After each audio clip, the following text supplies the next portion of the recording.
This is episode 100 of our Road to Unicum, and today we review the Bourrasque. This is the new Tier 8 French medium tank that was recently released in the game with an event. And for those of you who managed to acquire the tank either for free or with a discount and are still trying to figure out how to play this tank, hopefully this video will be helpful. It can be pretty tough to figure out how to play a brand new tank. It definitely helps to look at the tank statistics in the garage. This tank has a few really notable characteristics on paper, and those are the autoloaders. So it's a 2-shell autoloader with 360 alpha per shot, so you can deliver 720 burst damage in 2 seconds, which is the most compact burst for any autoloader at tier 8. It's really powerful, and the tank also has extremely good camo values. So with a full camo crew, vents, and brothers in arms, you're looking at a camo rating of over 39, which is exceptional. That's better than most light tanks of its tier. And the tank also has really good view range of 390. Now, obviously that sounds like a really potent combination, added in with the fact that the profile of the tank is pretty small. There are a few things that do help to somewhat balance it out. The gun accuracy is 0.42, which is really poor. The gun handling is relatively bad. The silver APCR penetration is only 190, and the tank also is kind of ponderous when it comes to its hull traverse, so when you're trying to make turns and such. All those things aside, things like poor accuracy and poor gun handling can be mitigated by proper use of vision control, meaning if you can fire on a target that doesn't yet see you, doesn't know you're there, you can take your time aiming in. Now in this particular map, usually with a medium, what I'll do is play the downslope that is just southeast of the buildings in city.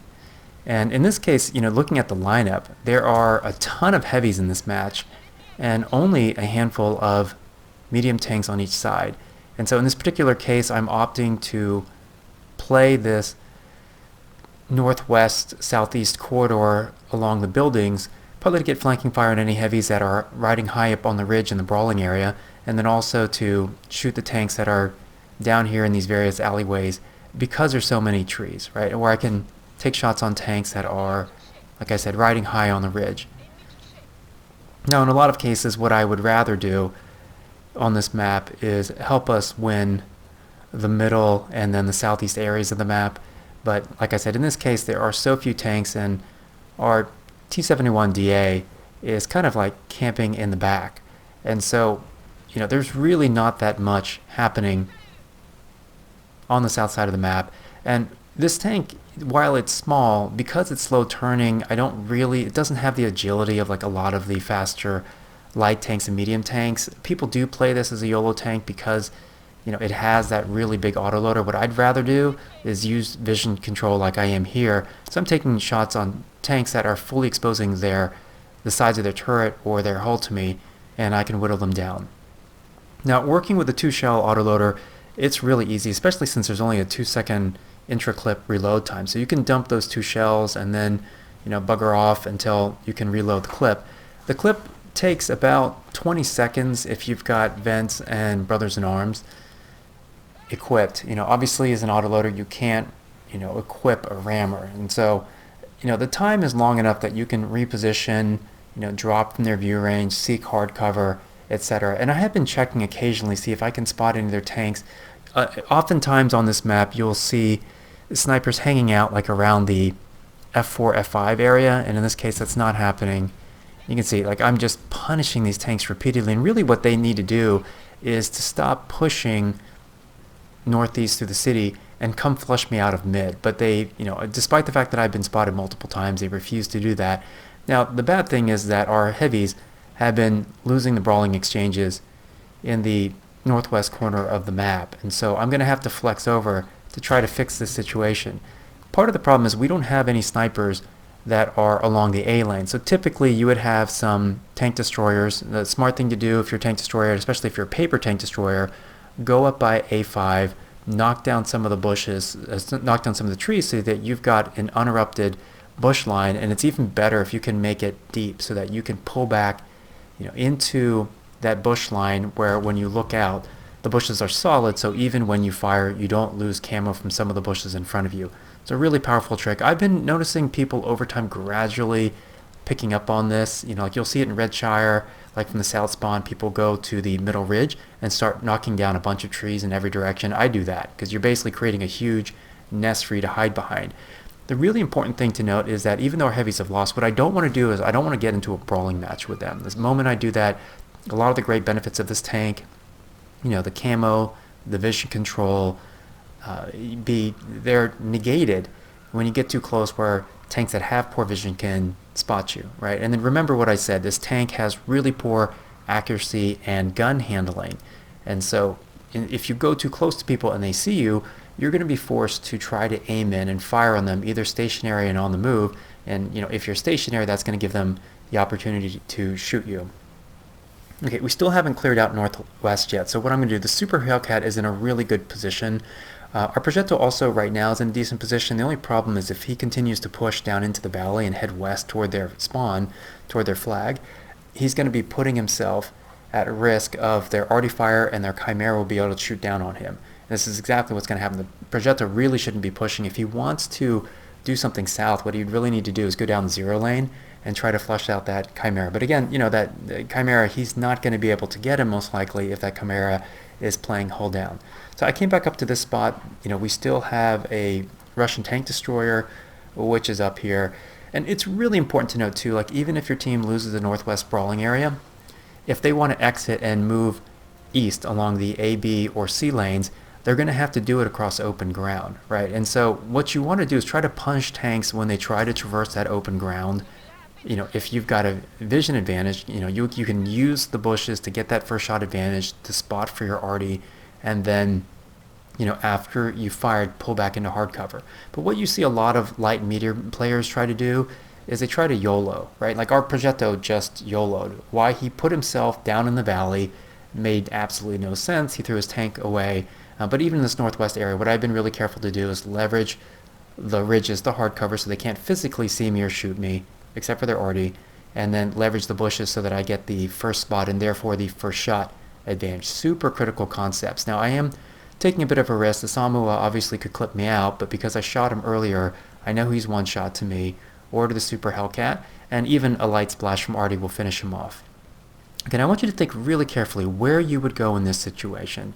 So we're down a tank, and I've managed to conserve my hit points well, as has the Super Hellcat. And just think about where you would go and why. So this is my read of the situation. The Super Hellcat really shouldn't push forward, right? The onus is on the other team because they have the lead to try to push on us. And so, what I'm going to tell the Super Hellcat, you see this in chat, go back to where you were. If he sits on the top of a ridge in the bush, he's difficult to spot. If he's got binocs or camo net, those will activate. And anything crossing the plateau, exiting city or exiting northwest, he will see first, be able to aim in, get a nice shot, and arty will fire. Now, what I'm doing is I'm going clockwise around the map, and the reason why is my spidey sense has been tingling. We haven't seen that Chimera in a long time, and if I were him, a rational player, I would be pushing down the zero line because, as far as they know, we're still, the Super Hellcat and I are still in the B lane. But notice how I approach the ridge here, right? I'm keeping below the ridge, and then when I do move towards this ridge, towards this road, this railroad right in front of me, I do so behind the only bush that is available on this ridge. And I see so many times when people are just driving out in the open when it doesn't make any sense, right? Now, I'm not going to take a shot yet. There's a few reasons why. One, you can see me trying to aim and to be ready to fire. And two, I want our arty to hit their tank just like he did for two reasons. One, it stuns the crew so the commander can't spot me. And then two, it drops him into two-shot range for me, and that player unfortunately panicked, turned his turret in the direction he wanted to drive, gave me both his side turret as well as his hull, and with the 190 silver APCR penetration, those are relatively shots. Now, this tank is equipped with the premium ammo round. The gold ammo is APCR. So in a lot of cases, with some of the upper tier mediums, you go from having AP or APCR as a silver ammo to moving towards heat. And heat obviously can pre-detonate on tracks and spaced armor. It also has slower shell velocity. So in this case, there really, aside from the cost, which is significant, there is no downside to using the premium ammo. And it's been interesting. Like, I have been playing this tank for over 300 battles, and I have, I think, a 64% solo win rate, 100% silver ammo, and as usual, no premium ammo, no mods. That's just how I play, because I want to prove you can play the game stock and still be effective. Obviously, I've got a really good crew in here. I was actually playing with a less experienced crew earlier, and then I realized I could just put my bat chat crew in this tank, which I put 3 females in, which is really powerful. And the main thing here is, just taking our time, using vision control to spot the Udes. And so he didn't see me, and obviously it looks like he's facing south. So I want to go ahead and go around counterclockwise, get behind him. He's got paper thin armor, so my APCR will punch right through. It'll be really important for me to land 2 good shells, and there happens to be this ridge in front of me. So the other thing to note, this French medium, like a lot of French mediums, has really poor gun depression, and it's a little slow, getting up there. You can see, like, trying to go up the hill, the Striv actually was able to out-hole rotate me since I was trying to climb uphill. But our Hellcat comes in and saves me, thankfully. He just goes ahead and rams the Udes to get rid of him. And now we have a monster advantage. Not only is Samoa one shot, he'll, like a fart in his general direction will take him out. We've got a massive view range advantage, and I'm going to milk that for all it's worth. So I'm going to very gradually advance through these bushes until I can spot the Samoa. And what I would probably do is, if I want to take a shot, back up the 15 meters so that the bushes look solid, or just wait and let the Super Hellcat and the Arty finish him off. So in this case, I'm not spotting him. As it turns out, the Samoa has retreated far enough that he's sitting behind a building, so I'm not going to see him. So now I'm going to loop back up the hill, careful to never cross open ground, because at this distance, if I cross open ground, the Samoa will spot me, right? But because there's like just an incredible amount of bushes between us, that's not going to happen. Okay, so he's on the other side of the house, which is a smart play on his part. He's not going to outvision us, and he doesn't have the hit points really to risk it, because he would need 2 shells to kill me. Right. The thing about this tank, by the way, another downside is it's got not only paper thin armor, but only weighs 12 metric tons. Right. So it's lighter than most light tanks in this game, and anything that rams you will deal massive damage. So yet another reason why I don't YOLO in this tank toward other tanks. It's just not a smart way to play it, in my opinion. There are some tanks that have pretty good gun handling on the move, and this is not one of them. But what I did in coming around here counterclockwise was to get on the other side of the Samoa, which has a very slow turret traverse. So even if he spots me, I'm already aiming my gun at where he is, and I'll have the first shot advantage from a turret traverse and aiming perspective, right? Okay, so we're going to take a look at a second battle here. This is an all tier 8 Cliff battle, and it's kind of funny. I had a few games the same day on Cliff where I was able to pull back some really big comebacks. And so, with a medium tank, like, forget the cap, right? That's the first thing I gotta say. On the majority of maps, don't play for the cap. And if it's encounter, just ignore it. Pretend that circle is not there. Because in the maps where where there's encounter, it's typically really easy to reset the cap, especially in a central open position like this. And it takes forever to cap in encounter mode. It's just not worth doing. Now, I am going to step into the cap merely because I want to cross the other side and be able to spot them.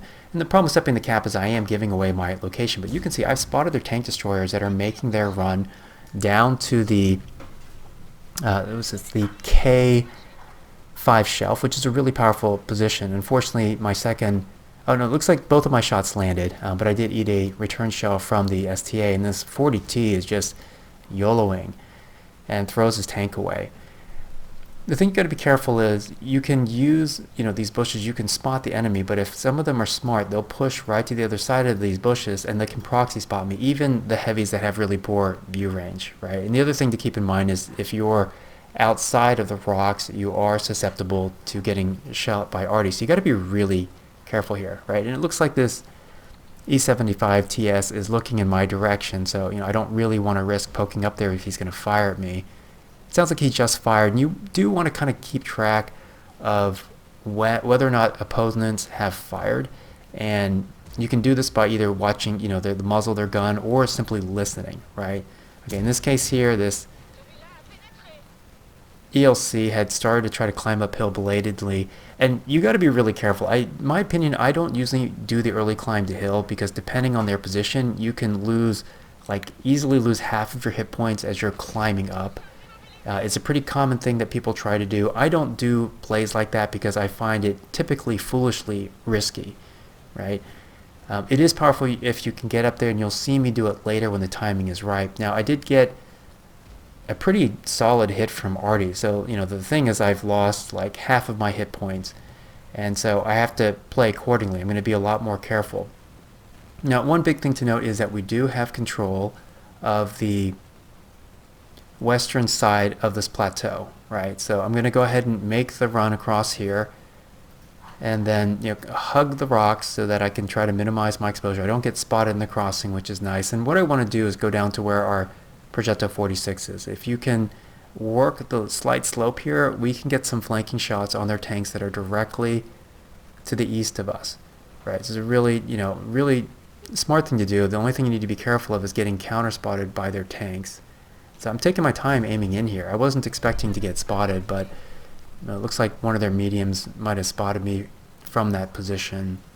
And if in this case, since I was working on the upslope, they could see my tank. There are no bushes nearby, so even though I've got really good camo, for example, the Centurion 5-1 might have spotted me, right? And so unfortunately, my repair kit's still on cooldown. I'm now one-shotable depending on which tank fires on me, so I got to be really careful, right? And being careful, there's kind of like two things I see people happen when they take too much damage. They freak out, get upset, and YOLO because they have a self-fulfilling view that they're going to die. And the other thing is that they over-turtle, right? Now the thing is, I have enough hit points to take damage from some tanks and survive. So I want to be careful. Now that I'm two-shotable, I want to be careful to preserve the remainder of my hit points, right? Our Bulldog's looks like he's taking a run down there, overexposed himself. And part of the problem is the 152. He was acting as if he was in a 1v1 against the WZ-132, when in reality there was also that ISU 152 there, which has a really big alpha gun. And I'm getting away from the WZ partly because even though I could land 2 more shells on him and deal a lot of damage, I just don't want to brawl my hit points. If I had like 800 hit points, and I would go and pick him off, but for now I need to pretend that these hit points are actually going to matter, right? And your decision has to be influenced by not only the conditions on the map and the game flow and who's alive, but how much hit points you have to work with. And I have to be careful too, this ridge here, depending on where they are, if I get spotted, I have to assume that the Scorpion G is still down there by the K5 plateau. It's the smart location, right? He's got, he's high up, he's got a rock and bushes to work with, a good field of view. Okay, and so, notice there isn't really a lot that I can do. I can't get, if I try to peek over that little ridge, they'll proxy spot me. If I'm in a gap, I can either get shot by Artie or by their Scorpion, potentially their Striv.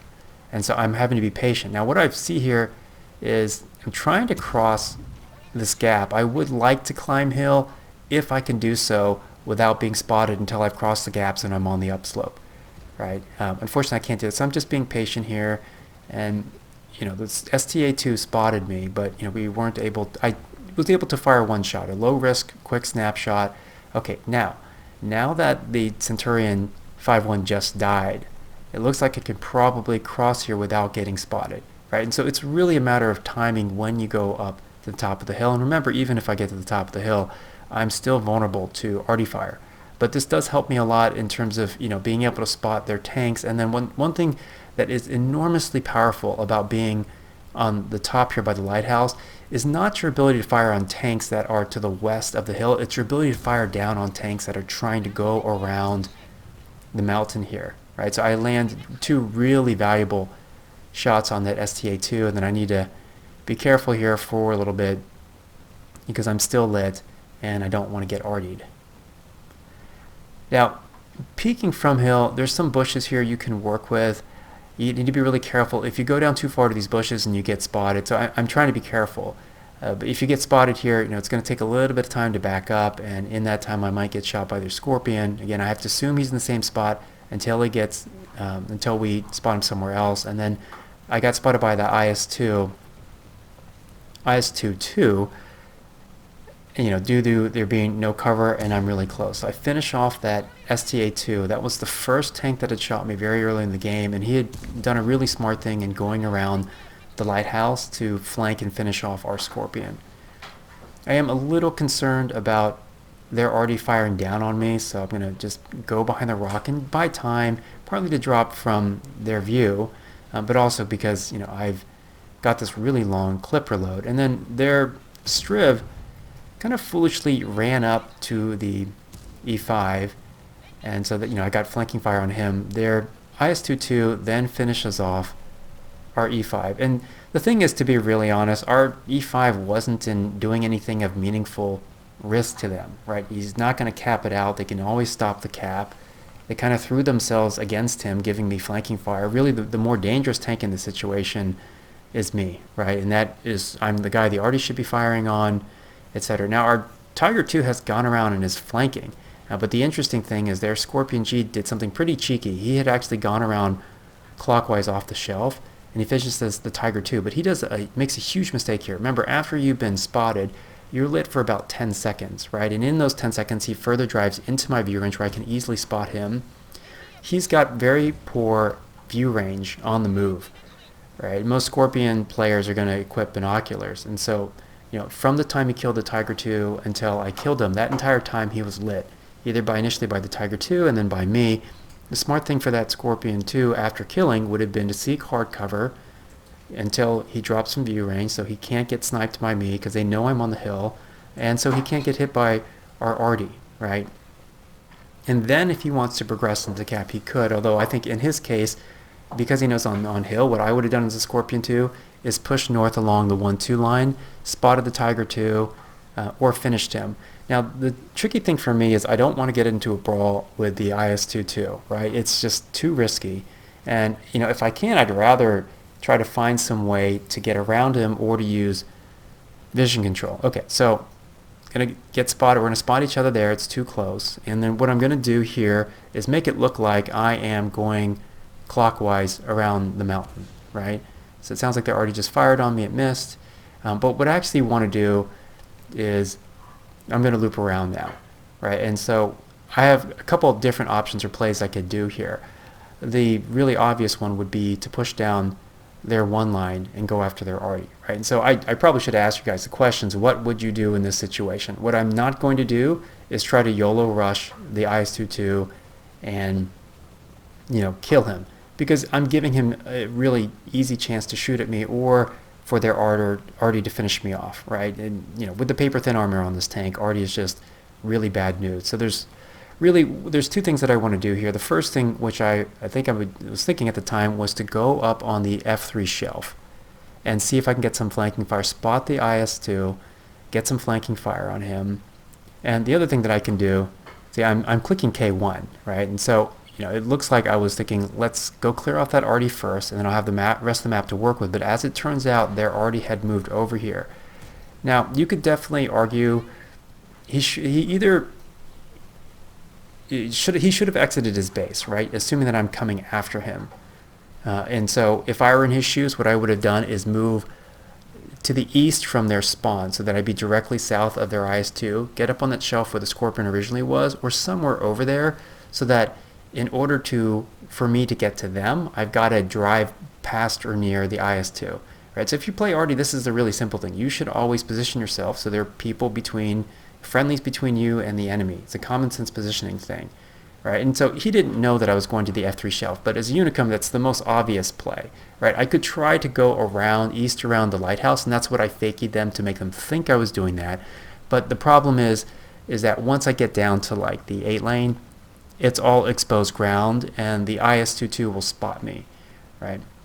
Okay, now, the IS-22, I think he had something in the range of around 500 hit points, and then I need to be careful, right? He's probably not going to be looking my way. But let's see, I'm going to just peek out from a rock here really careful. I think I'm actually going to back up here, reverse side scrapes. There's a bush here. I'm going to go ahead and take a shot, which doesn't land, and then I need to get out of here. If he chases me, this is going to be a loss for our team because he'll probably kill me. And again, since I'm using silver ammo, I just can't reliably penetrate him. premium ammo in this game, it's so imbalancing for tanks and situations, and especially between players. You know, we've talked about this before. Premium ammo is a huge credit sink, and one's ability to earn credits in this game is, you know, significantly boosted. 50% by the premium subscription, and I believe 50% in, you know, premium tanks. So i.e. if you spend money in the game, you'll have a lot more credits. You can buy a lot more, you know, gold ammo or premium ammo. You know, I call them magic arrows because they're tremendously imbalancing toward the game, because there's no downside to using them in a lot of cases, especially in a tank like this, except for their cost. Okay, notice I'm not taking the shot. You know, the IS-22 by pushing towards me is giving his rear up to the arty, right? And I'm there. That was a nice juicy hit, and because I've been keeping spotting from this bush, there's no way that IS-22 can see me. And if it looked like he was just guessing was going to blind fire, then I would move. But watch this. This is really kind of cool. So I switch over to high explosive, and you're going to notice when I'm going to peek out from behind the ridge here, I'm actually telling our arty, like, I think he was like driving toward the cap, like, dude, like, don't do that. You know, if he knows where you are, he's going to kill you. And then you're going to force me to have to maybe brawl with him, which I don't want to do. But notice, because that tree was between us, right, he didn't start to see me until he pulled out from behind the tree, and then by that time I had my high explosive loaded so I could finish him off. So I know it's been a while since I've posted a video. I'll explain why in the pinned comment to this video. Let me know your feedback. I'm going to also be posting some videos talking about playing heavies and some of the other mediums which I've never touched on, such as the Centurion 7.1. Hope you guys enjoyed it. It's good to be back. Take care.